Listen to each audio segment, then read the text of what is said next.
engaged in evacuation of their personnel from Afghanistan. We have facilitated the evacuation of over 90,000 people belonging to 24 countries and international organizations so far in the earlier phases.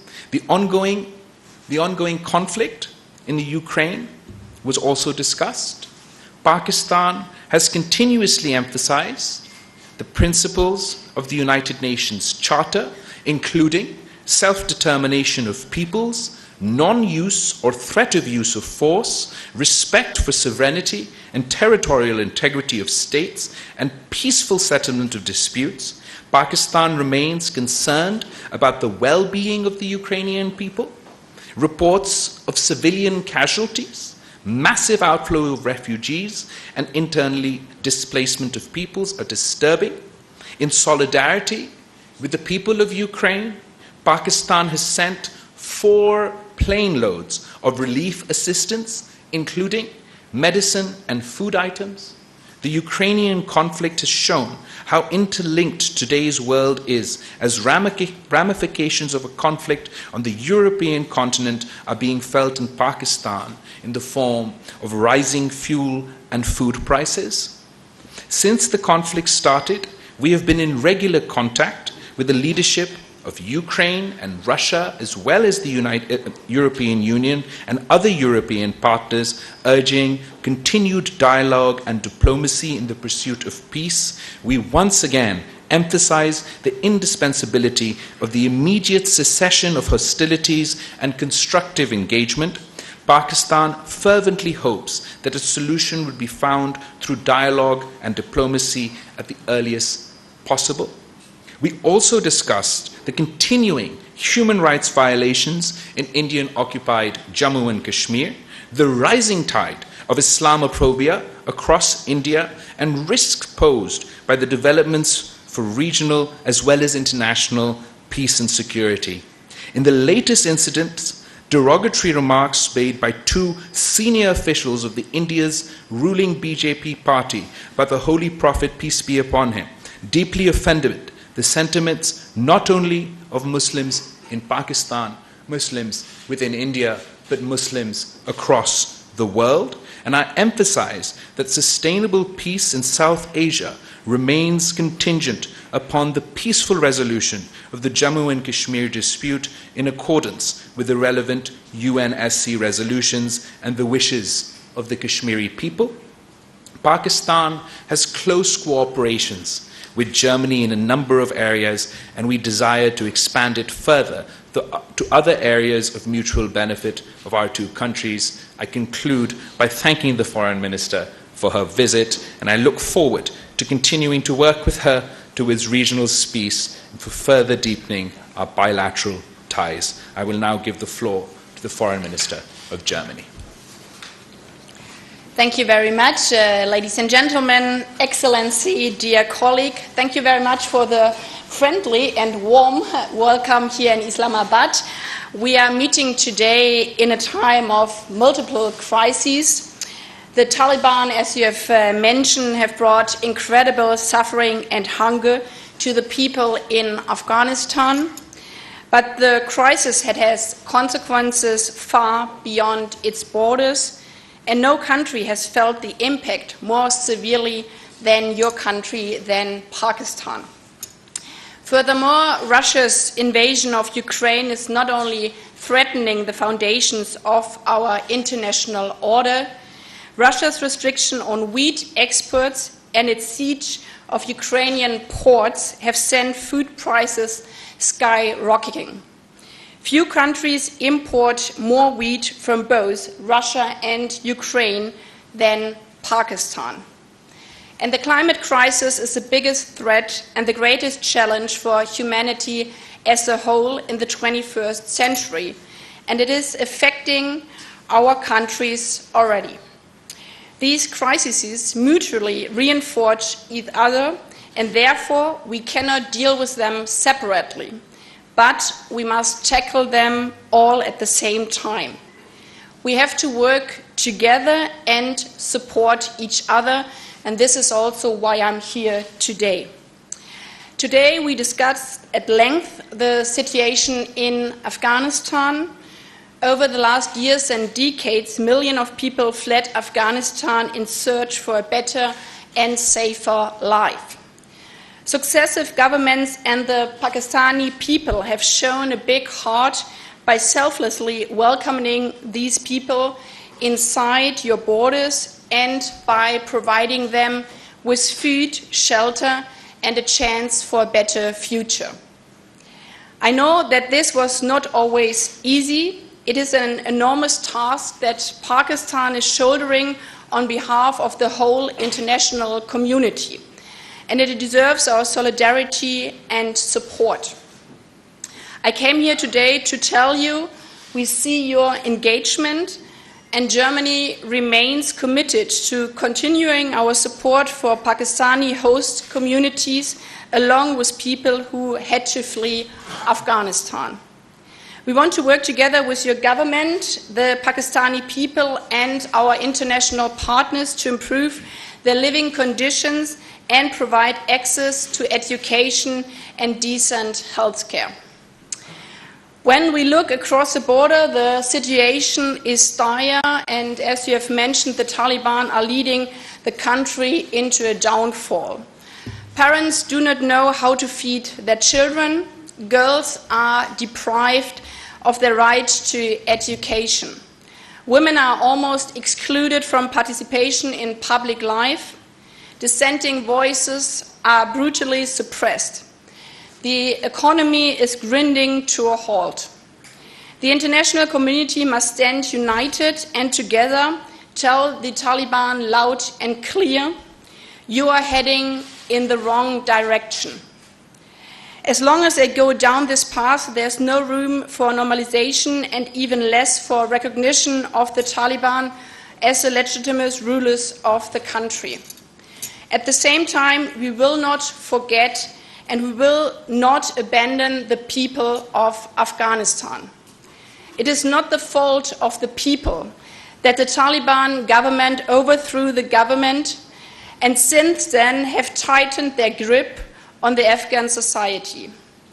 We will continue to provide humanitarian aid and support the people who need it the most, especially women and girls who suffer more than anyone else under the Taliban's rule. And there's another important personal concern to me. Afghans who have worked for German institutions or committed themselves to the democratic cause and human rights deserve our protection. Pakistan has been our closest and most reliable partner in this regard. Through our close cooperation over the last months, more than 14,000 Afghans who are particularly at risk could travel via Pakistan to Germany to start a new life in safety and without fear. So most of all, I'm here to say thank you. Thank you to Pakistan, thank you to the Pakistani people. We are really grateful for all the support you have given us. I very much hope that we will continue our successful cooperation and find ways to help those still remaining in their difficult situation. These past months have shown how much we can achieve when we work together, and I hope we can apply this to other areas and deepen and strengthen our bilateral relations. As I said in the beginning, we cannot deal with the different crises separately. They are interlinked and we have to work together. Russia's war of aggression sets a dangerous precedent, not only for Europe, but for the whole world. Our world will be a much more dangerous place if the law of the strongest applies and not international law. Therefore, we all must stand by Ukraine and defend its territorial integrity and sovereignty with words and actions. When it comes to the climate crisis, we are all living in the same house and the roof is already on fire. We are running out of time and have now to act. Both of our still relatively new governments have made this topic a priority.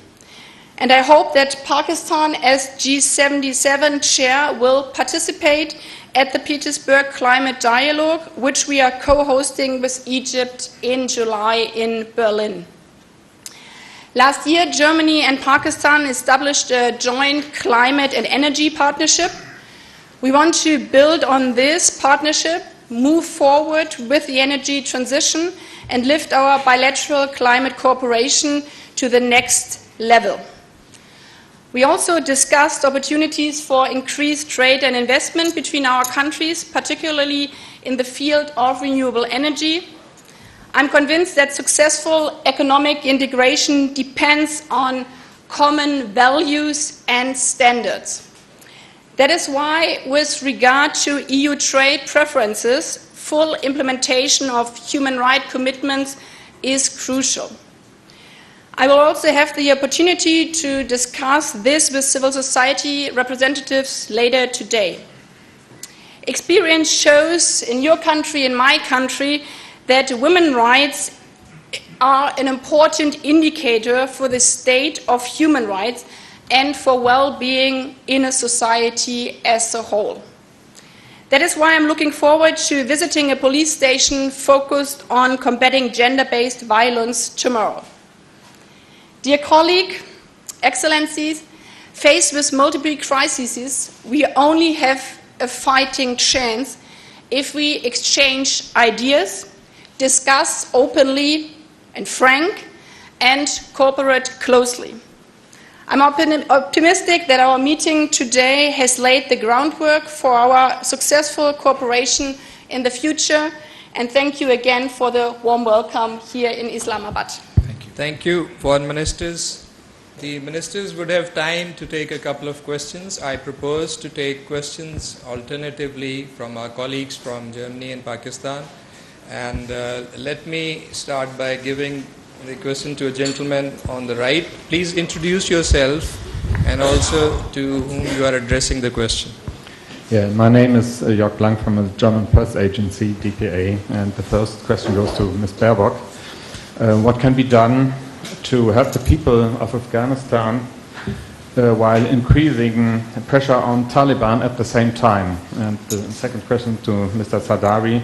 Al-Qaeda can once again operate from Afghanistan. So what can Pakistan do about it to fight the terrorism in Afghanistan? Thank you.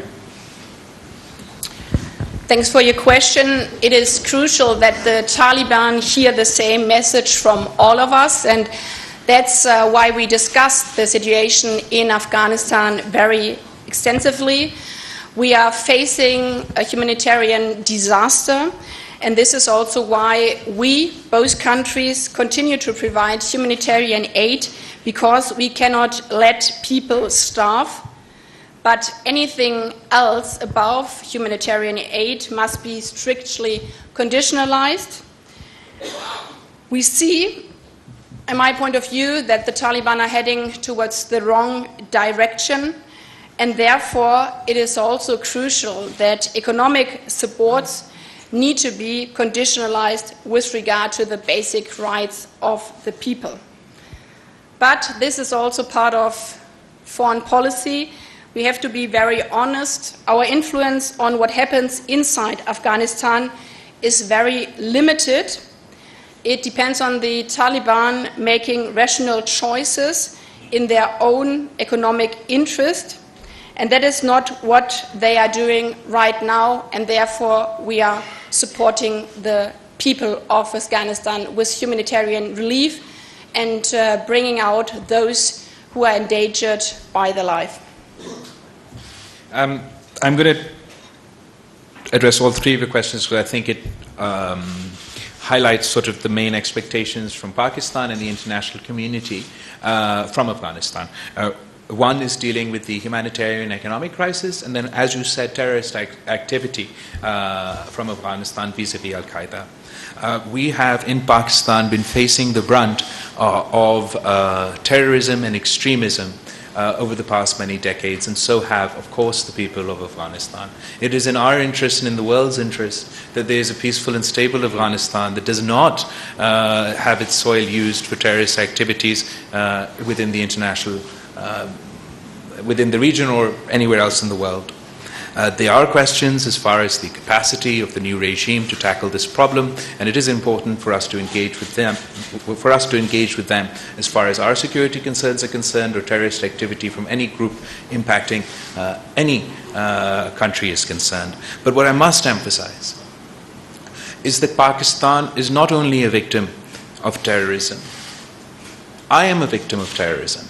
And I am a victim of terrorism and terrorist groups that operated in my country and operated in another country. But when I plead the case for humanitarian assistance for Afghanistan, for the people of Afghanistan, or when I plead the case of us all working together to try and ensure that we halt the complete and utter collapse of the economy in Afghanistan, that is in spite of or regardless of my views or anybody else's views vis-a-vis the regime that is imposed in Afghanistan at the moment. It is because we're particularly concerned about the consequences of a humanitarian crisis of this scale on our border. With the United Nations saying that 97% of the people of Afghanistan will descend below the poverty line, where the families in Afghanistan, through no fault of their own, are facing starvation, I believe we must work closely with the international community and with the Muslim world to help avert a humanitarian crisis and to help avert a total economic collapse, so that we can be in a better position to ensure that the Afghan regime lives up to the international commitments, so that we can create the environment that reduces and does not increase the chance of terrorist activity, and so that we can emphasize with the Afghan government, with the Afghan regime, that they must live up to their commitments to the international community. They must live up to their commitments to the people of Afghanistan, and that includes the women and children in Afghanistan. Thank you. Can we have a question from the back here, left side? Thank you very much. This is Shaukat Paracha from Aaj Television. My question to the young, dynamic, and the youngest Foreign Minister of Pakistan, His Excellency Bilawal Bhutto Zardari, is that it's heartening to note that you are reaching out to the major capitals and interacting with the world leaders. What has been their response in the policies that you are pursuing? Because every time there is something, the foreign policy is pointed out in one or the other way. And Honorable Foreign Minister of Germany, thank you very much for coming over. We are so excited that our director, one official, is wearing a dupatta containing the German flag. Right now she's sitting over there. My question to you is, you repeatedly talked about the international law vis-a-vis Ukraine, but what is the applicability of the international law, humanitarian principles, in case of Kashmir? Why the global powers are silent? Why there is no voice about the rising Islamophobia in India, as you have seen the recent outrage in the entire Muslim world about the comments, whatever they have been made by the spokesperson of the ruling party? Why the word is silent? Thank you. Should I start with I'll start with your first question. Shukriya Paracha Sahab, thank you very much. I've only been in the this office for a little bit over a month now, but our priority in 3 words is engagement, engagement, engagement.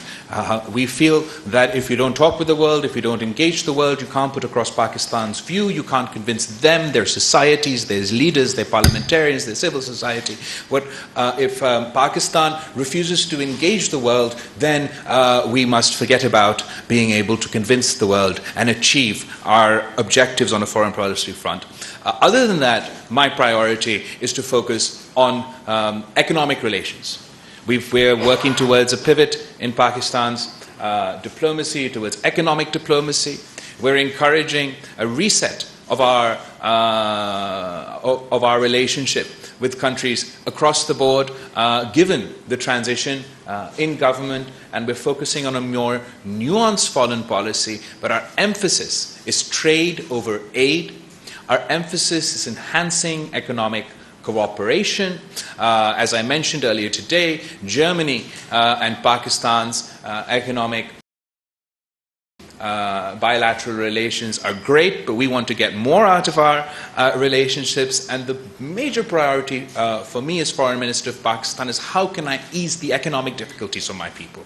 And on the sort of main agendas on our list on that front is the FATF restrictions, the FATF restrictions that are causing a drag, an unnecessary drag on the Pakistani economy in difficult times, the GSP plus status that Pakistan had won with Europe in previous governments. We're very keen to see that that status is extended, and the Pakistani businesses and Pakistan, the Pakistani economy can benefit from these. From this opportunity. So these are my priorities, and as far as the India question is concerned, I'll allow Foreign Minister to respond. Thanks for your kind words, and thanks for the question. The foundation of the United Nations is that human rights are indivisible, and this counts for every region in the world. This also counts for Kashmir. This counts for women's rights, this counts for minority rights, and also religious rights. And therefore we support the work of the United Nations, also with the situation in Kashmir, to ensure that all the human rights are being guaranteed within the different bodies of the United Nations. We are not part of the Security Council, as you know, but within the work also of the Human Rights Commission and of the Special Envoy. And we believe that a constructive approach from both sides and confidence-building measures are the only way forward to improve the relationships between Pakistan and India. The bilateral agreement to implement the ceasefire along the line of control last year was a positive step. We also discussed it in our talks earlier on. We believe that more steps should follow this line, and I think it's really a strength of different governments if there's a provocation that one doesn't react but really stands to its own and the international principles. Thank you. Can we have a question from the lady here in the middle? Hello, Daniela Fatis from the newspaper network Redaktionsnetzwerk Deutschland. I want to address the topic of Afghan refugees. There's still a couple of thousand refugees officially eligible for coming to Germany.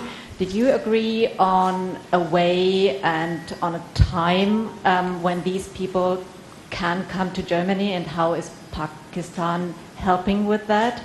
Could they all be transferred, by example, through Pakistan?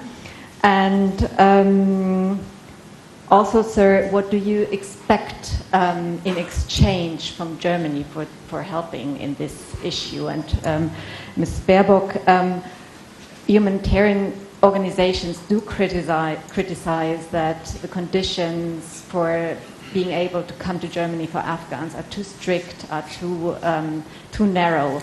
Is there any? Are there any plans to widen these possibilities? And one last question, if I may, as you addressed the Ukraine war, and I didn't quite understand what you were saying. Is Pakistan now condemning Russia's attack on Ukraine?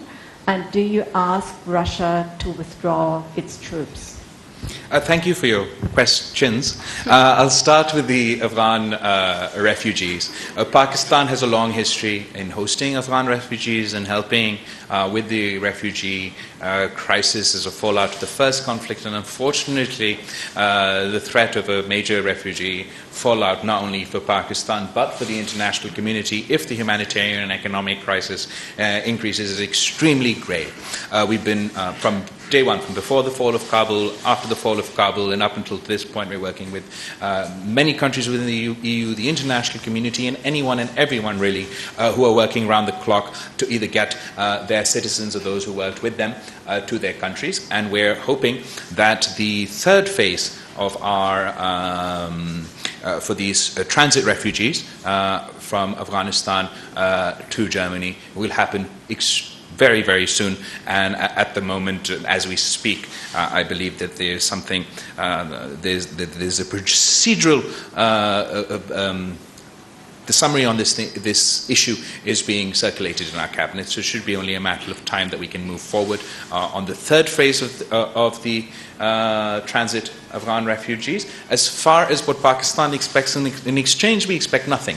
In exchange from the EU or Germany, we're doing this on the basis of what we feel is our responsibility to the international community and to the people in Afghanistan who faced a whole host of issues, and we want to do whatever we can to mitigate their difficulties. What I would say to the German media, to the German people, to the European people, is to remember, to understand, recall, and highlight the fact that Pakistan not only now is playing an outsized role as far as mitigating the humanitarian crisis in Afghanistan, despite our own economic foes. We are going above and beyond to help everybody with their refugee or sort of the transit refugees. And this is the face of Pakistan, a modern Muslim nation playing a responsible role on the world stage. And don't see Pakistan in the way that perhaps these groups that we all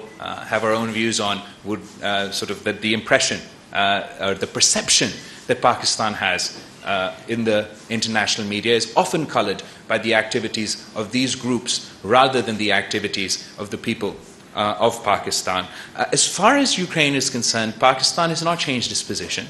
Pakistan has a nuanced position. We don't want to get dragged into any conflict, but we are steadfast in our support for the United Nations resolutions. We are all part of the United Nations, and it is in Pakistan's interest. It is in our interest, as a small country, as a developing country, that international laws are followed, that international institutions are followed, that international law is followed. But we don't want to be dragged in to any conflict, particularly given that we've just experienced decade after decade of conflict in Afghanistan. And the people in my country would like to share our experience with the people of Ukraine, the people of Russia, and the people of Europe, that ultimately all conflicts have to resolve through dialogue. And we hope that dialogue and diplomacy will be the tools that we use in pursuit of peace. Of course, one can't ignore the humanitarian crisis facing the people in Ukraine, the difficulties and the atrocities faced by the people of Ukraine. And it is because of that once again, despite Pakistan's own extremely difficult economic situation, we have sent, I believe, 4 flight loads of humanitarian assistance to the people of Ukraine. But as far as our position is concerned, we will continue to advocate for dialogue and diplomacy in the pursuit of peace. Coming back to the part addressed to myself, first of all, we really appreciate the support of Pakistan, as I've said before, especially as His Excellency has underlined that this is not a question of bargaining, but a question of humanitarian aid and supporting the citizens of Afghanistan. We have had a very good discussion today, and we received very positive signals that we can continue successfully with the cooperation we have had in the past. We had also restructured, as your question was addressed, we restructured our system, how we will make the transition time in Pakistan, but also in other countries, shorter to ensure that Afghans will not stay in Pakistan longer than necessary. This is also a question of digitalized visas, and we organized everything that people can swiftly travel to Germany. So far, not a single person from our list transitioning through Pakistan failed to travel on to Germany, and we are continuing on this path. And as you have mentioned, NGOs, this was also a reason why a couple of NGOs joined me on my travel here to see how we can work closely together. This is also something new in the work of the Foreign Ministry together with Interior Ministry of Germany, that we have a very close relation with NGOs to help also on practical matters to enable to bring out not only the people most in danger who have worked for German institutions or who have faced, especially women and journalists and human rights defenders, with threats by their lives, to not only bring out them but also their family members in an unbureaucratic way. Thank you. I think the ministers have responded at length to questions. Maybe one last question from the back, Mr. Heather.